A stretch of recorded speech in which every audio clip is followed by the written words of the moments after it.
In Cincinnati, there's a station called WXIX. They have a reporter, Ben Swan, and he got a chance to sit down, or stand up actually, with President Obama and ask him some questions. Now, the president has been doing a lot of local press, but oftentimes, honestly, they have a limited period of time, and it winds up becoming softballs. Then he goes through them all, but not with Ben Swan. He decided, I'm going to ask him about the kill list. Terrific. Let's watch. The so-called presidential kill list has gotten a lot of attention, and this list of folks who have been targeted for assassination. Right. And on that list have been U.S. citizens who have not been afforded trial, including Anwar al-Awlaki. How do you, as president, or any president for that matter, regardless of party or person, utilize that power to assassinate even U.S. citizens? Well, first of all, you're basing this on reports in the news that have never been confirmed by me, and I don't talk about our national security decisions in that way. Well, what an answer. The president won't confirm that list, but he won't deny the list. Now, this guy's working at a local Fox station. Some of you might think he's conservative. I honestly have no idea. We'll show you another clip. I don't know if he's a progressive. I don't know if he's a conservative, and I don't care. That is a great question. That is definitely the question you should be asking the president. It is the most interesting question because he's asking for, or he's not asking for it, he's taken the right to execute U.S. citizens abroad without a trial, without any reference to the judiciary, not asking anybody in the judicial branch, just making an internal decision at the White House. I think that is an awesome and misplaced power. So it's terrific that we've got a reporter asking about that. Now he follows up on it as well. More broadly, though, our goal has been to focus on al-Qaeda, to focus narrowly on those who would pose an imminent threat to the United States of America. And that's why it's not just bin Laden, but a whole tier of al-Qaeda leadership has been taken off the field.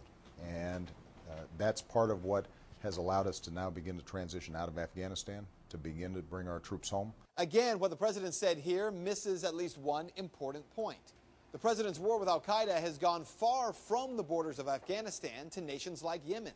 It was in Yemen where President Obama ordered the death of Anwar al-Awlaki, who, as I mentioned to the president, was a U.S. citizen and yet was never afforded trial. In fact, 2 lawyers simply decided that al-Awlaki could be killed. In addition to killing him, the president also ordered a drone strike that killed al-Awlaki's 16-year-old son, Abdul Rahman al-Awlaki. That 16-year-old, also a U.S. citizen, born in Denver, Colorado. So for the president to make the argument that killing those U.S. citizens without due process in Yemen means the end to the Afghanistan war is simply disingenuous. Good on you, Ben Swan. That's just some journalism right there. Again, it doesn't matter what side you are on politically. This is a matter of constitutional importance, and it should be to all Americans. Now, the president's answers there were disingenuous in a couple of ways. He said, oh, no, I don't talk about that in public. I never confirmed a kill list. Oh, come on, man. Your administration clearly leaked it. You're basically bragging about it in the press behind the scenes. And for you to say, now, kill list? What, man, kill list? But we know they're dead. In fact, there's 3 U.S. citizens who've been executed at least, okay? Now, they say that they did Anwar al-Awlaki on purpose.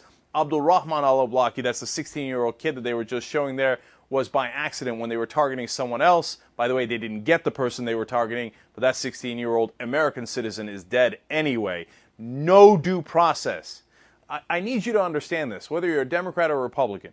Whoever the next president is, whether they're Democrat or a Republican or something else, can use this power, if we don't stop it, to execute any U.S. citizen without a trial, without any due process. You think that's crazy, that can't happen, but it already has happened.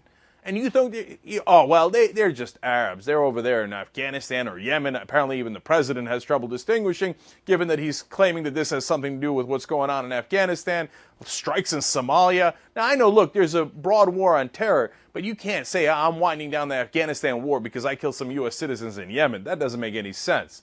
But you think there won't be mission creep? Even if you're not worried, oh, it's okay, I'm not Muslim, I'm not Arab. But once you set down the rule that U.S. citizens can be killed, you think there isn't going to come a point where they're like, well, okay, he wasn't quite a terrorist like a militant, but he was a drug terrorist. And then you can see the mission creep coming. No, no, no. It's a matter of principle and rule of law. These strikes against U.S. citizens that take away our constitutional rights, that take away our lives, without even going to the judiciary at all, are totally unacceptable.